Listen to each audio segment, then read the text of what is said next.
मूल अधिकार के चैप्टर में भगवान राम रावण वध करके जब वापस अयोध्या आ रहे थे तो उनका चित्र समाहित किया गया। राम, लक्ष्मण और सीता। क्यों समाहित किया गया होगा? जो लोग कहते हैं ना कि राम का वर्णन करना धर्मनिरपेक्षता की परिभाषा के बाहर हो गया, उन्हें आज मैं अवगत करा दूं। वो इसलिए क्योंकि राम राज्य से बड़ा मौलिक अधिकार देने वाला दूसरा राज्य आज तक हुआ ही नहीं। आप सोचिए, हमारे संविधान के मूल अधिकार का पहला भाग है समानता का अधिकार। इससे बड़ी समानता किसी राज्य में क्या होगी कि राजा भील जाति की सबरी के घर उसकी व्यथा जानने पहुंच जाए। इससे बड़ी समानता किसी राज्य में क्या हो सकती है कि राजा का मित्र निषाद राज हो जाए। तो समानता का अधिकार था राम राज्य में। अभिव्यक्ति की स्वतंत्रता जो दूसरा मूल अधिकार है, उसका चरम था राम राज्य में। क्या था कि वहां की जनता को इतनी आजादी थी, इतने अधिकार थे अभिव्यक्ति की स्वतंत्रता के, कि वो सीता जी के बारे में भी टिप्पणी करने में समर्थ थी। और कि मतलब कह दिया लेकिन मानना नहीं है, राजा मानते थे। और अगर वो प्रसंग सही है तो आप सोचिए कि जनता की अभिव्यक्ति की स्वतंत्रता का चरम था कि सीता जी ने खुद कहा कि राज्य में यदि राजा और के परिवार पर आक्षेप आए तो राजा जनता के बीच में विश्वास कायम रखने के लिए उसका पालन किया जाना चाहिए। उसका पालन किया गया। लेकिन जो राम जी ने आशंका बताई थी अभिव्यक्ति की स्वतंत्रता की, उसे भी जान लीजिए। जब अश्वमेध यज्ञ होने वाला था तो उनके पास सूचना पहुंची कि राम के दूसरे विवाह की तैयारी हो रही है, क्योंकि यज्ञ में पत्नी का साथ में रहना अनिवार्य है। जब राम को यह पता चला तो बड़ा कष्ट हुआ उन्हें, और उन्हें कहा कि जनता कितनी निर्मम होती है कि वो राजा अगर उसकी सुनने लगे तो वो अपनी परिसीमाएं भूल जाती है। वर्तमान में भी यही हो रहा है। अभिव्यक्ति की स्वतंत्रता तो जनता को मिल गई, लेकिन अभिव्यक्ति की स्वतंत्रता के कुछ बंधन भी हैं, कुछ उनकी सीमाएं भी हैं, वो नहीं पता। बिना जाने हम किसी के भी बारे में कुछ भी अनर्गल टिप्पणी करते हैं। आप फेसबुक पेज उठा के देख लीजिए, मोदी जी के बारे में इतनी अनर्गल टिप्पणियां होती हैं कि मन फट जाता है। क्यों? क्योंकि अगर उस जनता को जो केवल अधिकार भर जानती है, कर्तव्य निभाना नहीं जानती है, उसे यदि अधिकार देंगे तो वो अधिकारों की परिसीमा के बाहर चली ही जाएगी, चली गई। तो राम राज्य में अभिव्यक्ति की स्वतंत्रता थी, शोषण तो था ही नहीं।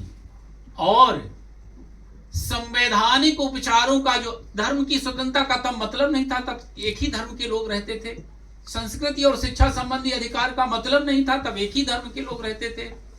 फिर मौलिक अधिकार की संरक्षा हो, इसके लिए संविधान में आर्टिकल 32 है, जिसमें संवैधानिक उपचारों का अधिकार है कि आपके मौलिक अधिकार का उल्लंघन हो आप सीधे सुप्रीम कोर्ट जाइए। उस समय भी सुप्रीम कोर्ट कैसे? उस समय जैसे संविधान का एक आर्टिकल है, आर्टिकल 143, जिसमें राष्ट्रपति को यदि समस्या हो तो वो सुप्रीम कोर्ट से सलाह ले। उस समय के सुप्रीम कोर्ट थे गुरु वशिष्ठ, और जब भी कोई समस्या आती थी तो राम उनके शिष्य भले थे, राजा भले थे, लेकिन गुरु से परमिशन लेने जाते थे, सलाह लेने जाते थे, और वो सलाह अगर मिली तो उसका पालन भी करते थे। राजा भले थे, लेकिन उसके बाद भी राम राज्य का राजा अपनी नियमों और धर्मों से बंधा हुआ था, मतलब रूल ऑफ लॉ वहां था।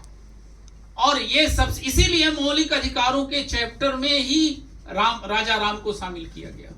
और एक तस्वीर और शामिल है उसमें, अर्जुन को गीता का उपदेश देते कृष्ण की तस्वीर। क्यों शामिल है? क्योंकि ये मैसेज था कि अगर कोई भी व्यक्ति, चाहे वो आपके परिवार का ही क्यों ना हो, अगर वो राज्य को संकट में डालने का प्रयास करे, राज्य की अस्मिता को समाप्त करने का प्रयास करे, तो फिर आपको परिवार नहीं देखना है, फिर आपको सगे संबंधी नहीं देखना है, फिर आपका कर्तव्य केवल उसका वध करना ही है। यही बताया है गीता में भगवान कृष्ण ने किसको? अर्जुन को कहा तुम्हारे ये रिश्तेदार नहीं हैं, ये वो हैं कि अगर ये सत्ता में रहे आए और इनके मार्गदर्शन में राज्य का विकास हुआ तो समाज नहीं बचेगा।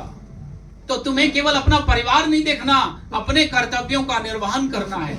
मूल संविधान में कर्तव्य क्यों नहीं शामिल थे? क्योंकि पहले कर्तव्य अलग से नहीं हुआ करते थे, कर्तव्य से अधिकार पनपते थे। अब तो केवल अधिकार हैं, कर्तव्य तो कहीं है ही नहीं। इसलिए मूल संविधान में अलग से कर्तव्य लिखने की जरूरत ही नहीं मानी गई थी। अब जरूरत है।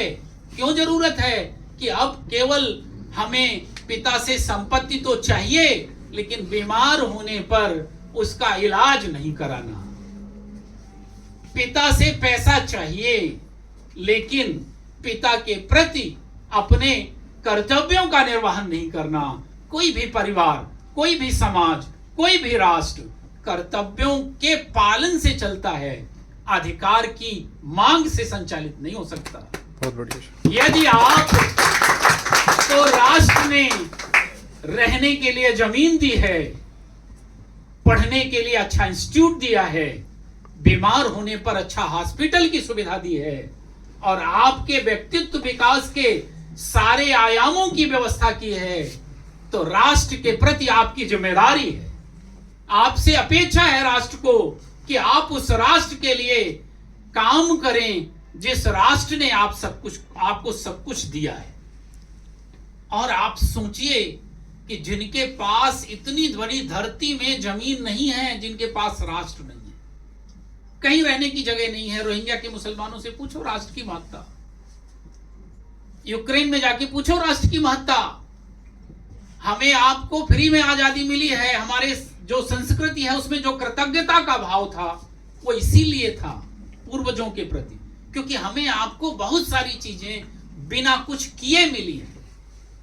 हमें कहां रहना है, कैसे घर में रहना है, कि एजुकेशन इंस्टीट्यूट की चिंता नहीं करनी, हॉस्पिटल की चिंता नहीं करनी, हमें खाना कैसे है ये हमको पूर्वज बता के गए हैं, बनाना कैसे है ये पूर्वज बता के गए हैं, कपड़े कैसे पहनना है ये पूर्वज बता के गए हैं।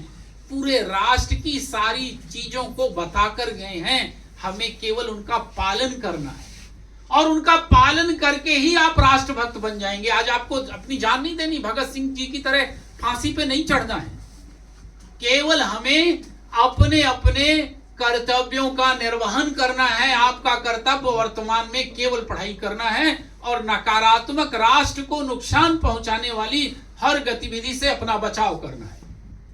आपका कर्तव्य है नशे से बचे रहना, आपका कर्तव्य है अपने माँ बाप की सेवा करना और अपने व्यक्तित्व का अधिकतम विकास करना, क्योंकि मूल कर्तव्य में लिखा है कि आप वैज्ञानिक दृष्टिकोण अपनाने का प्रयास करेंगे।